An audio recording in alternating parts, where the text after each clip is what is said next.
नमस्कार बंधुओं, निखिलेश्वरन ज्ञान ज्योति चैनल में आपका स्वागत है।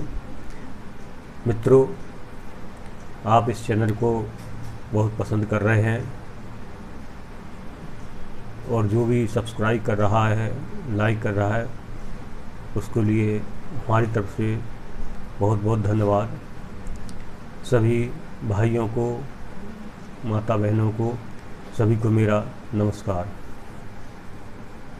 साथियों, आज चर्चा का विषय है कि आप तमाम प्रकार की पुस्तकें पढ़ते रहते हैं और जाहिर है कि बहुत सी पुस्तकें भी हैं, यूट्यूब पर भी सामग्री है और तमाम प्रकार के ज्ञान हैं। लोग मार्गदर्शक भी बहुत से हो गए हैं, गुरु भी बहुत हैं। तो मैं उस तरफ भी नहीं जा रहा हूँ, मैं सिर्फ अपनी बात कर रहा हूँ कि जब किसी भी क्षेत्र में व्यक्ति जाता है तो कोई पुस्तक पढ़ी या वीडियो देखा तो उसमें सीधी सी इच्छा होती है कि हम यह प्रयोग करें, तंत्र से संबंध, मंत्र से संबंध या यंत्र संबंधित, और इसमें हमें जैसे ही प्रयोग करते हैं तो हमें इसकी सफलता 100% मिल जाना चाहिए और होना भी चाहिए, व्यक्ति की इच्छा है। लेकिन इससे पहले थोड़ी सी चर्चा करता हूँ कि आप पहले यह समझें कि यह तंत्र होता क्या है। तंत्र का मतलब होता है एक निश्चित तरीके से किया हुआ कार्य, जिसकी सारी व्यवस्थाएं के बारे में आपको जानकारी हो और आप उसको करने में सक्षम हो। और उस तंत्र यानी उस विधि का जो जानकार है वह व्यक्ति आपके संपर्क में होना चाहिए, आपका गुरु होना चाहिए। इसको ऐसी भाषा में समझ लें। तंत्र में जो अन्य जगह दिया है पंचमकार, वह पंचमकार या बलि देना, यह तंत्र में कहीं भी उल्लेख नहीं है। तंत्र तो सीधा साधा गृहस्थ जीवन के लिए है कि आपका गृहस्थ जीवन कैसे सफल हो, जहाँ कहीं किसी तरीके की कोई परेशानी आ रही है या रुकावट आ रही है, उसको हम किस विधि से दूर करें। मूलतः तंत्र तो गृहस्थों के लिए ही है, लेकिन इसका दूसरा एक विभत्स रूप सन्यासियों, औघड़ इत्यादि जो पंथ में चला जाता तो उनका क्षेत्र अलग है। मैं ना तो उस क्षेत्र की कोई अवहेलना कर रहा हूँ और ना ही उसको विशेष तरीके से उसको सम्मानित कर रहा हूँ। वो अपनी जगह है, ठीक है, वो भी सही है। लेकिन यहाँ जो आज मैं चर्चा कर रहा हूँ वो गृहस्थ से संबंधित है। तंत्र में गृहस्थी जीवन के लिए सुचारू रूप चलाने के लिए, अड़चनों को दूर करने के लिए, और जो भी जाने अनजाने शत्रु, बाधा, रोग, अभाव इत्यादि जो जीवन में आ जाते हैं, हर किसी के जीवन में आते हैं, उनको हम कैसे दूर करें। तंत्र एक विधि और एक तरीका है। अभी मैं मंत्र और यंत्र के ऊपर नहीं बोल रहा हूँ, जो विषय लिया है तंत्र का उसके ऊपर ही चल रहा हूँ। इसमें किसी प्रकार की बलि देना, किसी प्रकार की विभत्स कार्य करना जो समाज के अनुकूल ना हो, तंत्र कभी किसी को आज्ञा यही नहीं देता है। तंत्र को अगर समझना है तो आप इसको प्रकृति के अनुसार चलकर ही समझ सकते हैं। तंत्र में अपने आप को जोड़ना, प्रकृति के साथ चलना और प्रकृति के सामंजस्य से ही किसी कार्य को करना। जो भी तंत्र में विधाएं हैं वो सब सूक्ष्म शक्तियां हैं और सूक्ष्म शक्ति से हम संपर्क अपनी सूक्ष्म शक्ति से ही कर सकते हैं। व्यक्ति यह चाहता है कि मैं सामने बैठा हूँ, मैं कोई मंत्र पढ़ूँ या कोई विधि करूँ, वह शक्ति, वह देवता मेरे सामने खड़ा हो जाए, मेरी बात सुने, मुझे आशीर्वाद दे, ऐसा संभव नहीं है।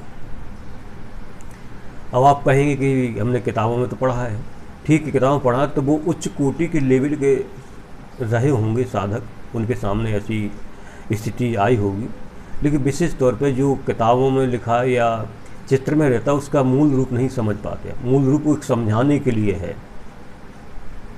जैसे आपको एक छोटी सी उदाहरण के रूप में बात करता हूँ जैसे देवी का रूप होता है, और तो देवी को अधिकतर शेर के ऊपर आरूढ़ यानी शेर की सवारी पर दिखाया जाता है, और उसके हाथों में अस्त्र शस्त्र इत्यादि रहते हैं। तो इसका मतलब हम सीधा समझ लेते हैं कि देवी शेर पर बैठी हुई हमें दर्शन देगी। क्या कभी आपने इस बात पे विचार किया कि शेर तो एक जंगल का जीव है, जंगल का प्राणी है, जंगल में ही रहता है, वहाँ का राजा है। अगर आपके सामने एक सर्प भी निकल आए तो आप स्थान छोड़ के भाग जाएंगे, फिर शेर के सामने कैसे टिकेंगे। इसका जो मूल कारण है, शास्त्रकार ने जो लिखा है वो कल्पनाकार ने, यानी जो आर्टिस्ट होते हैं, उन्होंने जो है इसके लिए एक रूप दिया है कि ऐसी ऐसी देवी का ऐसा रूप है और उसको ऐसा सा बना दिया। हमने उस कल्पना का जो रूप दिया है उसको अपने जहन में बिठा लिया कि देवी ऐसी ही है। तो इसका मूल रूप क्या है कि जो साधक माने चाहे स्त्री हो, पुरुष हो, बालक हो, वृद्ध हो, जो साधक में सिंह जैसी क्षमता होती है, यानी संकल्प शक्ति होती है कि किसी कार्य को करूँगा या मरूँगा, पीछे नहीं हटूँगा, और अब इस कार्य में विजय प्राप्त करके ही रहूँगा। तो ऐसे साधक जो जीवट होते हैं, जिसके संकल्प शक्ति दृढ़ होती है, मानसिकता सुदृढ़ होती है, पुरुषार्थ की भावना होती है, समाज के कल्याण की भावना होती है, और अपने कार्य में एकदम से अडिग रहने की भावना होती है। जब ऐसे साधक होते हैं तो ऐसे साधक का देवी वर्णन करती है, और दूसरी भाषा में कहते हैं इस पर आरूढ़ होती है या कृपा बरसाती है। तो ऐसा साधक ही वो एक शेर का रूप हो जाता है। अभी अपने पुनः विषय पे आते हैं, तंत्र के ऊपर। ऐसे ही तंत्र में अनेक विधाएं हैं। वीडियो ज़्यादा बड़ा हो जाएगा, इसलिए मैं छोटे छोटे वीडियो डालता हूँ। तो आगे चर्चा करते हैं कि आज का एक छोटा सा प्रयोग है कि अगर समाज में ऐसा हो ही जाता कि हर किसी परिवार में या अथवा जहाँ भी है कि अगर कोई लड़की है या लड़का है या पति है या पत्नी है, अपने रास्ते से भटक रहा है या भटक गया है, इसको ज़्यादा मैं स्पष्ट भाषा में ना करके आप स्वयं समझ जाइए। तो उसके लिए अपने रास्ते पर लाने के लिए ऐसे शास्त्रों में प्रयोग दिए हैं, और यह जो प्रयोग मैं दे रहा हूँ, इस प्रयोग को आप अपनी क्षमता के अनुसार ही करें। अगर आप में क्षमता हो तो करें, क्षमता नहीं हो तो ना करें, या आपके जो गुरु हैं उनसे आप मार्गदर्शन लें। यहाँ तो मैं प्रयोग दे रहा हूँ कि यह सटीक, सही और प्रभावशील है। अगर किसी व्यक्ति की ऐसी स्थिति है कि उसकी संतान, चाहे पुत्री हो चाहे पुत्र हो, किसी चीज़ में आसक्ति हो गई है, या पत्नी है या पति है, जो भी है, किसी दूसरे आसक्त हो गया, तो उससे उसका विदेशन करना, वहाँ से उसको मन हटाना, अपने रास्ते पे लाना, ये एक क्रिया होती है। इसमें आपके लिए दोनों की फ़ोटो की आवश्यकता होती है, और फ़ोटो अगर आपके पास नहीं है, यानी जो जिसके प्रति आसक्त है उसकी और जो है उसकी, और अगर आपके पास फ़ोटो नहीं है तो अगर आपने चेहरा देखा तो उसी को फ़ोटो मान लीजिए अपनी कल्पना में। और ऐसा आप किसी शुभ दिन देखिए, चाहे होली हो, दिवाली हो, कृष्ण जन्माष्टमी हो, अथवा गुरु पुष्प योग हो, रवि पुष्प योग हो, सर्वार्थ सिद्धि योग हो, जो भी योग हो, अच्छा दिन देख लीजिए। और उस दिन आप जो है तेल का दीपक लगाइए, उसकी लो आपकी तरफ होना चाहिए, और 5 जो है नीले हकीक रखिए आप। यहाँ जो नीले हकीक की बात कर रहा हूँ, तो अधिकतर व्यक्ति क्या करते, बाज़ार गए वो हकीक खरीद लाए, या किसी से कह दिया कि भाई हकीक, उन्होंने कह दिया हाँ ये बिल्कुल पावरफुल है, ले जाओ, तो वो काम नहीं करते हैं। जो पहले आपको हकीक ला करके और मंत्र से आपको सिद्ध करना होगा। मंत्र से सिद्ध करने का मतलब ये है कि उनको चैतन्य करना होगा, ताकि उसकी ऊर्जा, आपके मंत्र की ऊर्जा और आपकी बॉडी की ऊर्जा और ब्रह्मांड में जो तरंगे फैल रहे उनकी ऊर्जा एक मिल सके, जब भी काम कर पाएंगे वो। तो 5 जिसको दूसरी भाषा में कहते प्राण प्रतिष्ठित होना या चैतन्य होना। तो 5 युग नीले हकीक सामने रखें, एक पाटे के ऊपर, पाटा यानी बाजोट जो भी बोलते हैं आप, उसके ऊपर नीला कपड़ा बिछाएं और चावल की 5 ढेरियाँ बना लें। उन चावल की 5 ढेरियों के पीछे 5 ढेरी सरसों की बनाएं। उन सरसों की ढेरी के ऊपर जो है आपके लिए 2-2 लौंग रखना है, यानी एक एक जोड़ा सरसों की ढेरी के ऊपर लौंग रखना है, इलायची रखना है। और इसके उपरांत आपको मूंगा की माला से या नीली हकीक माला से, दोनों ही बात कर रहा हूँ, इन माला से, यह माला भी आपकी चैतन्य होना चाहिए। ऐसा नहीं हो सकता किसी ने उस पर जप किया आप करने लगे तो कामयाब नहीं होंगे, या बाज़ार से खरीदी सीधी जल डाला जप करने, वो भी कामयाब नहीं होगी आपकी। इस यह चैतन्य होना चाहिए, मंत्र से प्राण प्रतिष्ठित होना चाहिए। फिर उस माला से आप जो है 51 माला जप करें। प्रसाद के रूप में दूध का प्रसाद रखें, जैसे बर्फ़ी है, दूध का जो भी बनता है वो प्रसाद रखें आप। और इसके उपरांत यह जप आपके लिए 4 दिन करना है और नाइट में 9:30 बजे के बाद में ही करना आपके लिए। जब ये आप जप कर लो, 4 दिन पूरे हो जाए, तो 5वें दिन आपको मंत्र से 101 आहुति काली मिर्च और सरसों और तेल, इसमें घी का उपयोग नहीं होना है, मिला करके थोड़ा सा इसमें गुड़ मिला सकते हैं आप, ये हवन सामग्री बनाएं और इससे ही आप आहुति दें, 101 आहुति देने के उपरांत अपनी मनोकामना रखें जो आपने पहले संकल्प में लिया था। ऐसा करने के उपरांत आपकी ये साधना पूरी होती है। 4 दिन की ये साधना है, 5वें दिन आपको हवन करना है।